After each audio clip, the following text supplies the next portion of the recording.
Historias de Reddit. ¿Cuál es un trabajo ya obsoleto de la historia que ahora suena inventado?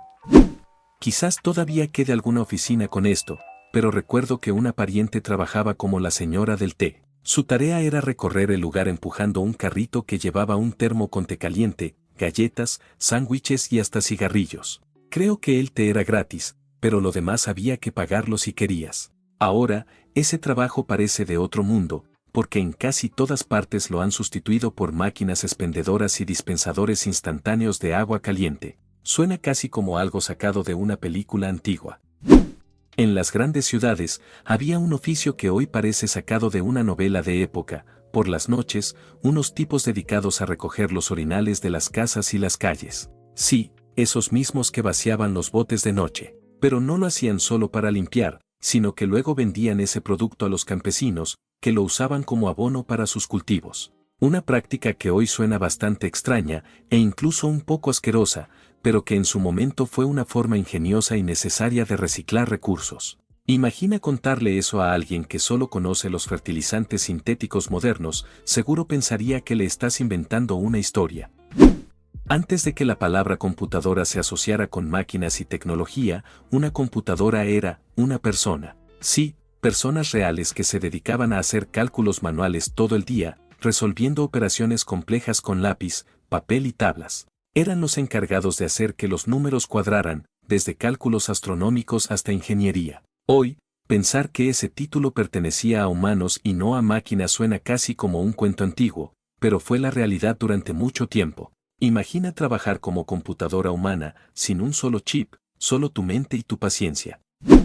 Tengo un amigo que ahora tiene 94 años, y cuando era joven trabajaba como chico de telégrafos. Sí, ese trabajo que hoy parece sacado de una película antigua, donde enviaban y recibían mensajes por medio de códigos Morse y largos cables. En aquel entonces, el telégrafo era la forma más rápida de comunicación a distancia, y ellos eran los guardianes de las noticias y mensajes urgentes. Pensar que ahora cualquiera tiene un smartphone en el bolsillo y puede mandar mensajes al instante, hace que esa profesión suene casi como algo inventado. Mi amigo siempre cuenta historias fascinantes de aquellos tiempos, cuando la paciencia y la precisión eran la clave del éxito.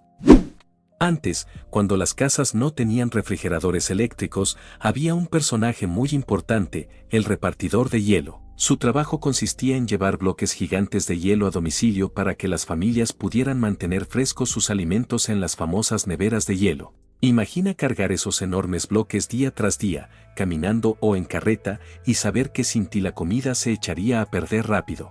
Hoy, con la comodidad de los refrigeradores eléctricos, ese oficio parece sacado de otra época, casi como un mito urbano. No recuerdo cómo se llamaba exactamente ese trabajo, pero antes había personas a las que les pagabas para que fueran a tu casa a corregir la hora de tus relojes. Sí, en tiempos en que los relojes no se ajustaban solos ni se sincronizaban automáticamente. Estas personas tenían un reloj muy preciso que cada mañana sincronizaban con la hora oficial, ya fuera en el ayuntamiento, la estación de trenes o el lugar donde se guardaba el horario local. Luego, recorrían la ciudad ajustando los relojes de los hogares y comercios para que todos estuvieran en hora. Era un trabajo que requería mucha precisión y responsabilidad, porque la gente dependía de ellos para llegar a tiempo a sus citas y compromisos. Hoy, con los relojes digitales, los smartphones y el Internet, ese oficio parece salido de un cuento, pero en su momento fue indispensable para que el mundo funcionara a tiempo.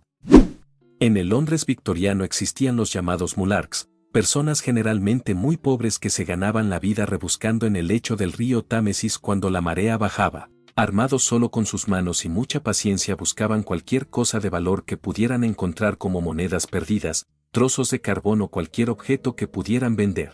Para muchos era un trabajo duro y sucio, pero también una forma de sobrevivir en tiempos difíciles. Hoy ese oficio suena casi increíble, como algo sacado de una novela histórica, pero fue la realidad para muchos londinenses que no tenían otra opción. El tinker era la persona que arreglaba ollas y sartenes puerta a puerta. También afilaba cuchillos para los hogares del vecindario. Recuerdo que cuando era niño vi a uno que tenía una bicicleta especial que se convertía en un afilador funcionando con pedales. Era un trabajo ambulante que hoy suena extraño, pero en su momento fue esencial para mantener las herramientas de cocina en buen estado.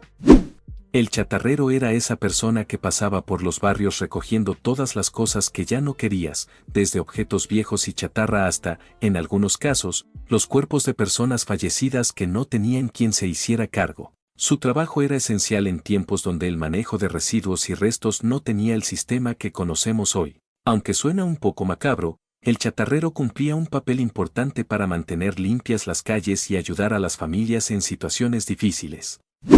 Antes de la era digital, el operador de la sala de control de televisión tenía un trabajo muy especializado. Su tarea consistía en preparar las cintas de video, ajustar los niveles de audio y video, y poner los comerciales exactamente en el momento indicado. Todo era analógico y se hacía en tiempo real, sin margen para errores. Era un trabajo que requería concentración y mucha destreza, y que hoy suena casi imposible con la tecnología automatizada que tenemos ahora.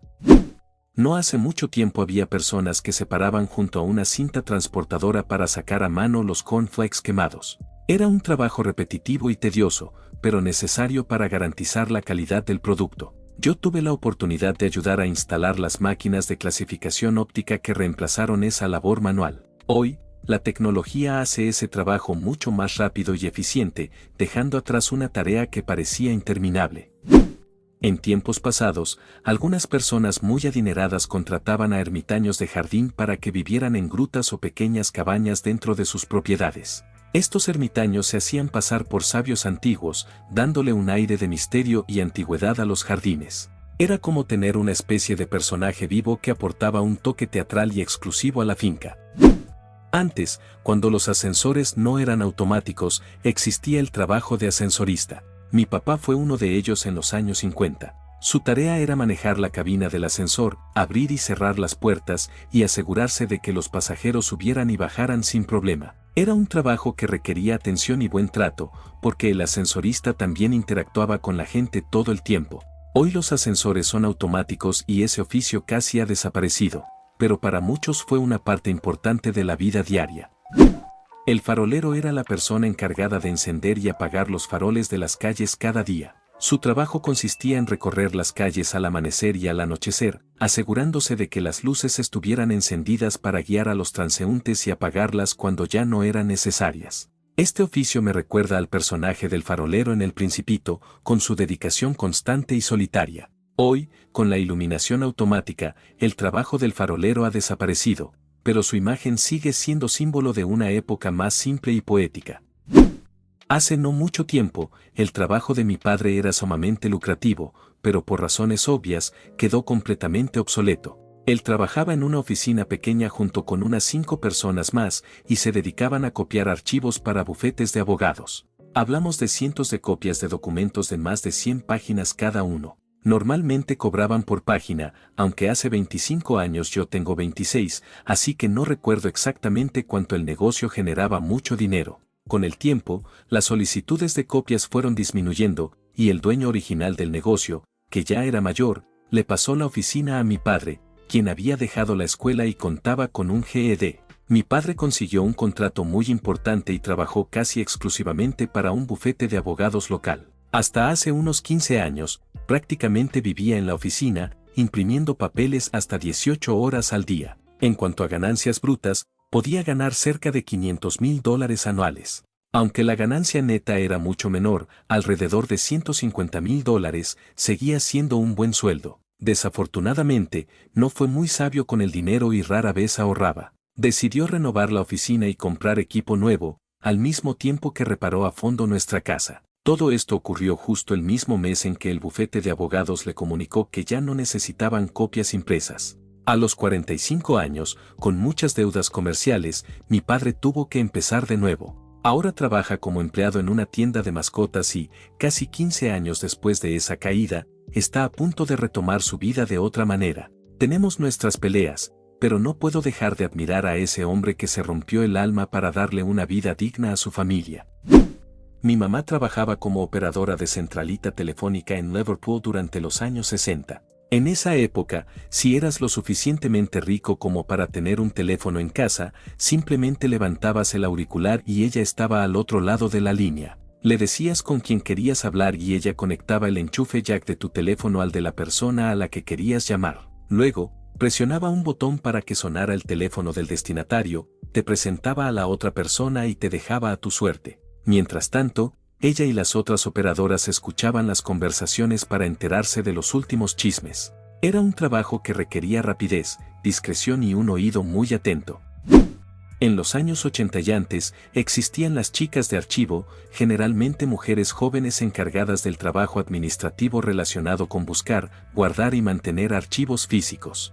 Era un trabajo muy importante para mantener el orden y la información accesible, aunque con el paso del tiempo quedó claro que era un papel muy específico y, por decirlo de alguna manera, bastante limitado a un grupo en particular. Cuando empecé a trabajar en oficinas en los 90, escuchaba hablar de las chicas de archivo en varias empresas y siempre me parecía una locura que ese título se refiriera solo a mujeres. Ahora, con la evolución hacia archivos digitales y la diversidad en el trabajo, esa idea suena aún más extraña.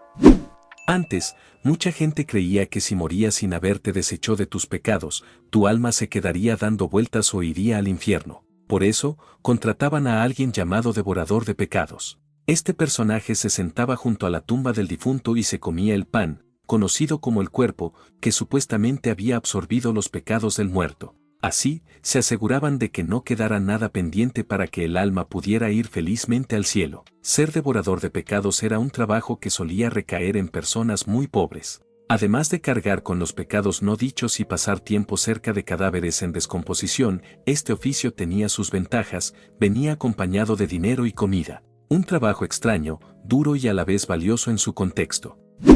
En tiempos pasados, el trabajo de limpiador de chimeneas era realmente peligroso y terrible. El oficial encargado tenía la cruel tarea de mandar a un huérfano de apenas 10 años, generalmente desnutrido, a bajar por la chimenea para deshacer los atascos más difíciles. Si ese niño sobrevivía 7 años haciendo ese trabajo, completaba su aprendizaje, se convertía en oficial y entonces él era quien ordenaba al siguiente niño a esa peligrosa labor. Un ciclo terrible que refleja lo duro que eran las condiciones laborales para los niños pobres en esa época. Muchas gracias por ver el video, chicos. Recuerden suscribirse, darle like, comentar y compartir el video para que YouTube recomiende a más gente. Nunca olviden comentar si tienen algo similar con esta pregunta y que tengan un buen día. Hasta el próximo video.